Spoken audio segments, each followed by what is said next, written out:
हिंद महासागर के बीच अंडमान और निकोबार द्वीप समूह। ये द्वीप सिर्फ छुट्टियों की जगह नहीं, बल्कि भारत की सुरक्षा का सबसे बड़ा गढ़ है।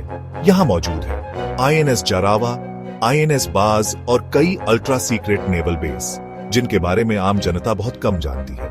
आईएनएस बाज कार निकोबार के पास भारत का सबसे दक्षिणी एयरबेस है। 2012 में इसे आधिकारिक तौर पर खोला गया, लेकिन रिपोर्ट्स कहती हैं कि इसकी असली क्षमता आज भी गोपनीय है। यहां से भारत पूरी मलक्का स्ट्रेट पर नजर रख सकता है, वही रास्ता जहां से दुनिया का लगभग 40% व्यापारिक जहाज गुजरता है। अब जरा सोचिए, अगर कभी युद्ध हुआ तो इस स्ट्रेट को कंट्रोल करने वाला देश पूरी एशिया की सप्लाई चेन रोक सकता है। और शायद यही वजह है कि चीन जैसे देश बार बार हिंद महासागर में अपनी पनडुब्बियां भेजते रहते हैं। लेकिन भारत का यह गुप्त बेस हर हरकत पर नजर रखता है।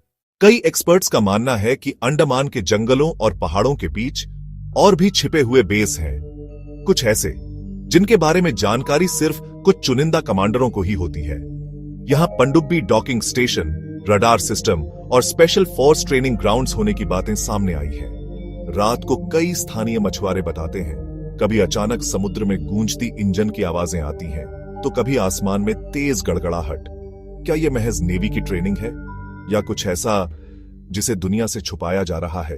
एक और तथ्य, भारत ने अंडमान में एक ट्राई कमांड हेडक्वार्टर बनाया है, यानी आर्मी, नेवी और एयरफोर्स तीनों की कमांड एक जगह से।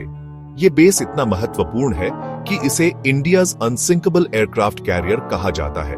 तो अब सवाल उठता है, क्या यह सब सच में भारत की सुरक्षा ढाल है, या फिर अंडमान के गहरे जंगलों और समुद्र के नीचे कोई और भी रहस्य छिपा है जिसके बारे में हमें आज तक बताया ही नहीं गया?